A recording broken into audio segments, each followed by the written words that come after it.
Cerita ini dimulai pada tahun 1512 saat kapal-kapal Portugis berlabuh di Ternate, Ambon, Banda, dan beberapa tempat lainnya untuk pertama kali. Mereka datang dengan satu tujuan, yaitu untuk mencari rempah-rempah. Namun ternyata kedatangan mereka mendatangkan kebudayaan baru ke tanah air kita, salah satunya tentang ajaran agama.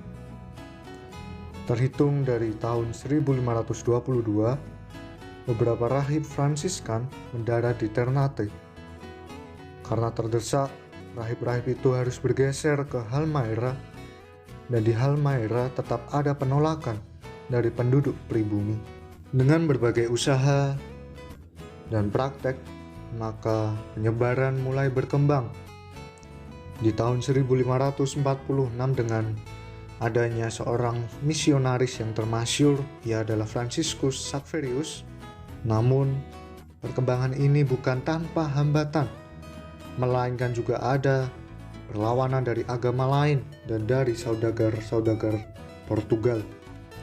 Pada tahun 1570, pengaruh Katolik Roma di Maluku menjadikan penganutnya mengalami penurunan secara drastis karena Sultan Hairun terbunuh dan pemerintahan Portugis di Indonesia telah diserang oleh Belanda.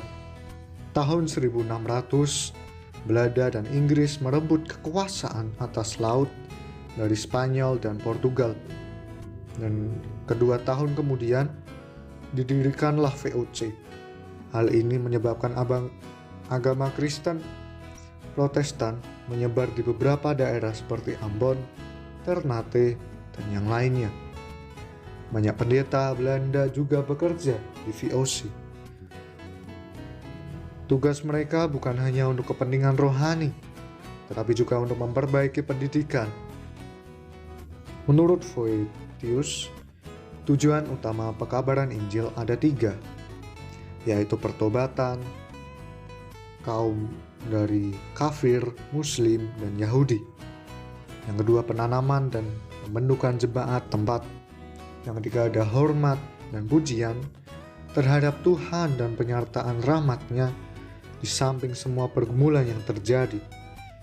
Baptisanlah yang menjadi soal penting bagi jemaat-jemaat di Indonesia. Banyak sekali argumen dan konklusi yang dianggap benar tentang baptisan yang layak, sehingga ada sistem yang disebut juga pemisahan sakramen. Namun hal itu juga banyak menuai kontra. Kembali kepada usaha pekabaran Injil, VOC banyak mengalami masalah internal. 1799 VOC bubar, segala milik dan hutangnya diserahkan kepada pemerintah Belanda.